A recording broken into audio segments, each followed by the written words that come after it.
Oh man, it's hard to breathe in this thing. I know you gotta remember to take deep breaths. Yeah. Is this thing on? Hey everybody, hope you're staying healthy. Today I have the bassist from Natural Rat, Ivy Yost. Ivy, how you doing? I'm doing pretty good. Natural Rat's EP, Eternal Tourist, is out now on all streaming services. Why don't you tell me a little about the project? So, Natural Rat formed about almost 2 years ago. It was in October. Kelsey Cannon writes the music. She was traveling solo for about 4 years, playing shows, and our friend Brian Sprague got me, the keyboardist, together, and then Kelsey and Brian. We all were in the same room and built a band basically for one show to open for Roswell Kid, which is also in the Appalachian area. Oh, dope. And after our first show, we just kind of liked what we brought to the table. She enjoyed the fuller sound and felt more confident as a musician to present it that way. So after that, we started just practicing regularly in the warehouse. And I don't know, it kind of just kept on with that, kept building. We all have our connections in different areas of Appalachia, and we ended up playing New Year's, which was sick. So that was, I guess, 2018 that year, 2019 maybe. So after that, we started kind of working and building on more songs and making it more of like a fuller sound, because a lot of Kelsey's music she makes just to do it with herself with pedals and such. Yeah. And probably. Wait, so that was 2018 going into 2019? Yeah. Okay. Yeah, that's because I guess we played this past New Year's as well at 1-2-3. So that was like a big publicity and like a great like Kickstarter to our career. She's always been really close with the 1-2-3 family, so that helped, and she's bartended there. So that was great, and I think probably that late summer of 2019 is when we started recording the record, and we did it ourselves. Brian and his friend Cicely helped record it and mix it, and we sent it over to David Klug Studios, and he's the one that mastered it. So it's kind of just been like chance and like right time kind of thing, like worked out that way. So we've released the record, and we plan to record a full-length, probably like 10-song album here whenever things chill out with the pandemic. Yeah, that's awesome. I'm excited to hear it. I love the LP. I was playing it earlier today. We were listening to it. Yeah, it's super good. We've known each other for quite some time. I never knew that you were a musician. When did you start like playing in bands and stuff like that? In middle school, like the later years, I joined the what's it called? Like a nonprofit. It's called Pop Shop. So they basically get kids together, and you can either approach them with friends already in mind, or just go into it alone and start like basically a band. So it's like music lessons, or you're learning covers, but in a full band situation on a stage. And that's one great thing about Morgantown. I think it's fueled a lot of the younger bands and kept the music scene going, just to get kids involved at such a young age and have that confidence to be on stage. So that's actually how Seth Collins, the keyboard, and me got into this Natural Rat thing, because Brian Sprague, he taught at Pop Shop, and I met him through that. So I started that in middle school. Me and Marco Toro and Taylor Morgan, we all played in a band for a while there, and it was just cover songs and really fun kind of stuff. We did, I don't think any like big shows or anything, mostly basements and Pop Shop shows. And then during high school, I fell off that wagon a bit, got more into art, and was more in the scene rather than like doing it myself. And not until probably like a couple years after high school, I started picking up the bass again on like a serious level. You know, I've always been drawn to the bass and the rhythm section in general. So, I mean, I guess short answer, like I got serious after high school. It's cool that you play music though, and you can still be inspired by music in, like, you let it inspire you in your other arts. That's really interesting to me. I feel like some musicians get caught up in the music a little bit, and it might be harder to listen to it and be in that mode where you're just kind of like an observer. But I don't know. It has been a weird journey because, like I said, I've always dreamed of being a musician since I was a kid. And maybe it's the performance aspect, and there's part of me that's so shy and like to myself. It's weird to like I can envision this, but it's hard to like put myself there to that's like step I want to be at. But like Freddie Mercury from Queen, I was watching those tapes since I was in like kindergarten and just like admired him and was in awe and learned the lyrics. So I just, it's always been this thing in my mind that just inspired me so deeply. But to be older and now be in the music scene, it's weird because it is a thing of being caught up. Like this last year, I've worked with 3 different projects and just different musicians here and there, and it's a huge learning experience because I'm not going to school, I'm not like studying theory, I'm just learning people's personal techniques, what inspires them, what I take from their experience, and just like building up and challenging myself in different environments with the music. And I don't know, I have been engulfed, so it's weird to come back and be like, okay, I need to like flip my focus now and be inspired by the music on the outside. Yeah. And like see what I can come up like visually and like on paper from it. Definitely. It's odd. Definitely. That's really cool though. That's really cool. So you said you were working on you've been working on 3 different projects. So what are those projects like? So Natural Rat was first, and I played my last year of high school. I was on this project. It was just a quick off the record show. It was a Queens of the Stone Age Song for the Deaf. It was a full cover of that album, and that really got my foot in the door for the music scene. I just played on one song, but it was in a weird time signature, and I was young, and it's like a heavier song, and I feel like musicians kind of I caught their eye in that sense. Yeah. So I think mixed from that and Pop Shop, that's how I got into Natural Rat, and then playing with them for a while, I had a couple friends reach out to me, and they posted about it before, and I didn't have enough in me to like reach out to them, but they were starting like a mathy rock band, and like pop rock, but those math like technical sides to it just really kind of caught my attention. I wanted to be part of it, but I didn't want to be like, hey, I'll jam with you guys. Yeah. And I went to a Deerhoof show, I think it is, at 123, and I ran into their friend, and they hit me up, and they were like, or I just kind of was talking to them, and he was like, you should just message them and ask about that band, like that'd be sick. And the next day, I guess he told them, and they hit me up, or he might have not even said anything, but they hit me up next day and was like, come try out, check it out. And I think our mindsets were in the same place to like want to be serious about it and dedicate the right kind of time.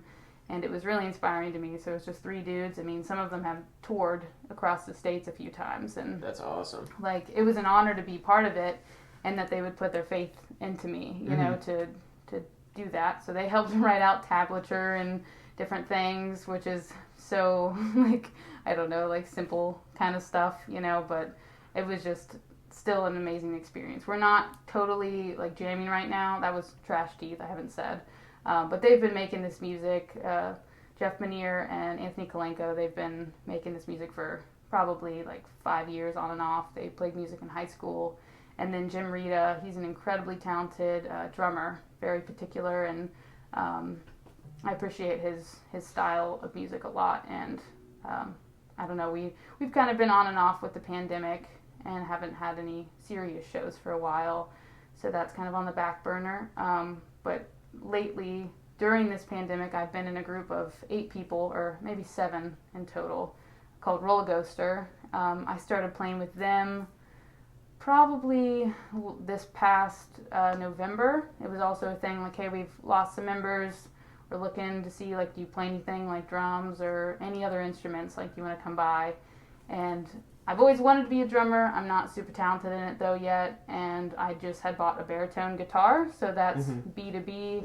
It's a lower, longer neck, nice, like, low, like, interesting sound. But it's a Dan Electro Dano Blaster, and it's got built-in effects. It's just a sick piece. I got it at Micarelli's last minute. That's in Uniontown, sponsored Micarelli's. Shout out. Yeah, they're great. Jim is great. But But anyway, I got this guitar, and I was like, I have a baritone. I could try it out. So I brought it, and I pretty much have learned this instrument as I've been in this band. And that was the great thing about this. It's Eli Pollard. He was in the Fur. Craig, the Basti, I think is how you say his last name. He was in Culture Thief, Yeah. and then there's like a handful of other people, but they, I think, have kind of stuck with it for a while. And it's, like I said, 7 of us, and it's a lot of jamming, and we'll have like, all right, 3 chords, and we just all kind of go with it. Yeah. And like they've even said, it was me and John Casey of Golden Horseshoe, we joined the group last minute, and we've played the songs they already had written, and it kind of like changed the sound. So they've called it a collective, an artist collective or a musicians collective, because it's an open door policy, so you can join, people can come in as they please and leave as they please. Yeah. So that's been great, and we're working on an album right now, just recording in this little warehouse over quarantine. That's beautiful. So Beautiful. Delved a little too deep there. No, it's alright. Talk as much as you want. Roller Ghoster is a super cool name. Yeah. Awesome. You don't have like as much of the theory knowledge, and I'm sure for the people that you've been collaborating with, it might be a nice change of pace, because a lot of people do have that knowledge. Yeah. And maybe it could like restrict you creatively in some ways. Yeah, I mean, I've definitely been in situations where I just feel like not worthy. You know, like I show up and I'm just like, there's that weight of anxiety being like, you don't need to be here. Like, they'll find someone else. Like, why are you doing this kind of thing, you know? And it's like that restriction and this like box I'm putting myself in, because as I've experienced, I can learn so much just from hearing and watching others, you know, do their thing. And some of the musicians I play with, I mean, Roller Ghoster, we're all kind of like learning as we go, and there's not a whole bunch of theory, but we have that like feeling with it, that like a lot of, I don't know how to describe it, just like the ear, you know, for it, and we all just work well. We play and it sounds sick, and it's just like, you know, the magic of music. But I think with the technical stuff, there was this like bit of sifting through some negative thoughts to like get to that, you know, end point of just being like, all right, we're doing this. There's no restrictions. Like, have that faith. And no one's ever been like, about it. yeah, everyone's always been real sweet and, you know, understanding. And I think, like I said, I've had to like fight that like quiet self in me, or like that, you know, to try to like break out of that, which is a whole other thing. Because with music, it all is, or it's all intuitive in a sense. Like you have to like tune out of that restrictive thought process and just go with it, like, and trust yourself. Yeah. Because you hit a wrong note, or you're like soloing. John Casey told me this a long time ago. Is like, you know, he showed me like scales, how to solo on a guitar. He's like, you know, if you hit a wrong note, you're not gonna hit it again because you know it's not right. You know, it's just like that looseness to it, or just like such a simple explanation. It's just you know, it's not so serious. It shouldn't be taken so seriously with music. You were saying that it was hard it's like you feel that pressure, and it sounds like you felt a pressure too, and like a restriction when you were trying to reach out to bands. Have you like struggled with that a lot, or is it just kind of like more in this area? I think, do you mean like outside of music? Yeah, like in general? Or just like in your life. Oh, totally. I've definitely been a weird kid my whole life. I've been, not to be like I'm weird, you know, but I just wow, like, you're so cool. I just, you know, I have anxiety. I have these limited thoughts and habits that, you know, many people have that you have to break through, and these restrictions you adapt from to feel safe as a child. And from a younger age, I've wanted to be in bands. After high school, I've wanted to be in bands. So I think I made a post when I was bartending, like on Craigslist, or maybe I was like looking on Craigslist for bands, and someone was like, oh, we need a vocal, or like someone to do vocals, or I think that's where I tried to start, was to like sing. Yeah. And it just didn't work out, but I was really putting that energy out into the universe. Like, I want to play in a band, and I was working with, or I had some musicians around me for a while there who inspired me immensely. They're incredibly talented, and I wanted to be part of it so bad. I just supported it, and I think it really brought me out of my shell to align me with that in me, that I wanted to be a musician. Yeah. Like, I appreciate and thank those people for that forever, you know, just to put me in that space and that mindset. It's pretty life-changing for sure. Yeah, totally. Yeah. But after that, and I started kind of like working and kind of taking a whole solo journey, I just put the energy out there that I really wanted a band, and Brian reached out to me and was like, hey, do you want to jam? Like, we're doing this. He was the same one that got me into the Queens of Stone Age gig, which was pretty big for just put myself out there. So I mean, it is scary. It's weird to reach out to musicians and be like, hey, let's jam. Yeah. You know, because it is like I don't want to say cattiness, but there is a side of music that's like very ego based. Yeah. And people put a lot of energy and time that they're not getting like paid for with this kind of craft, and it, you know, you hold it tight to you. Yeah. So it, you know, especially also in addition to that, there's just a certain intimacy about being a artist of any kind. Yeah. And you don't want to jeopardize that by putting someone you don't trust fully onto it, you know. Totally. But I mean, you got to extend the branch at some point.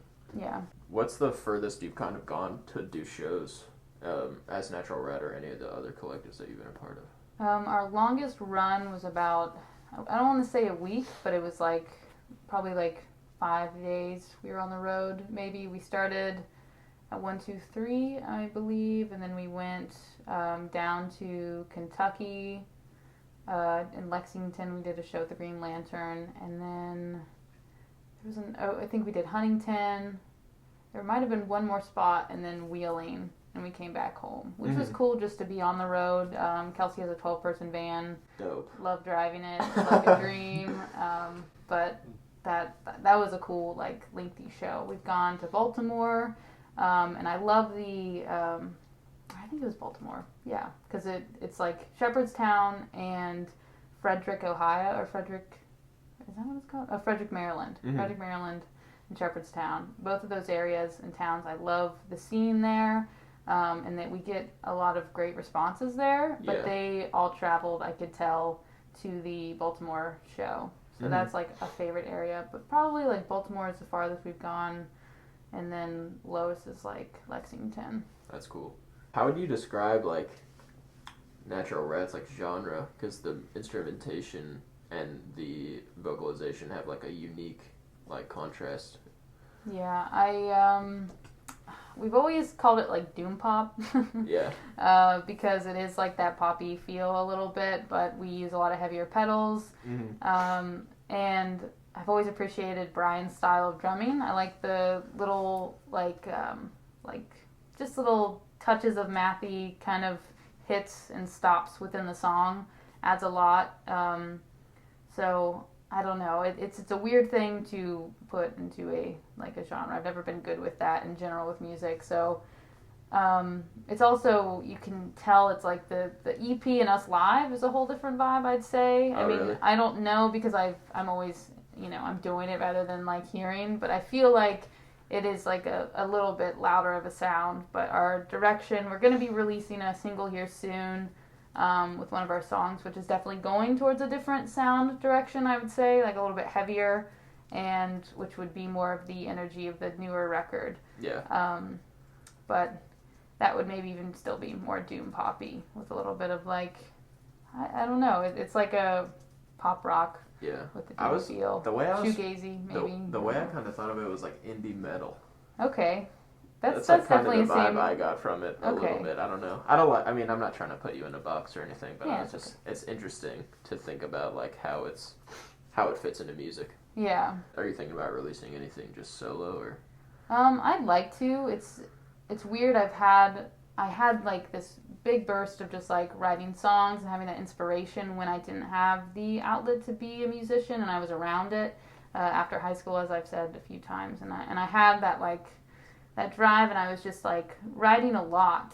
And I guess after starting Natural Rat, working so hard, it was like I went like full force into a whole different just experience or like way of living. Kind of like a different headspace. Totally, and Yeah. I was just kind of keeping up. That's how I felt, because you know, I wanted to meet the bar that I set for myself to be a great performer and try to, you know, be reliable for everyone. And then I got involved in Trash Teeth, which was a lot of just like, you know, kicking the ass type, like just, you know, really like cleaning up my bass skills. Yeah.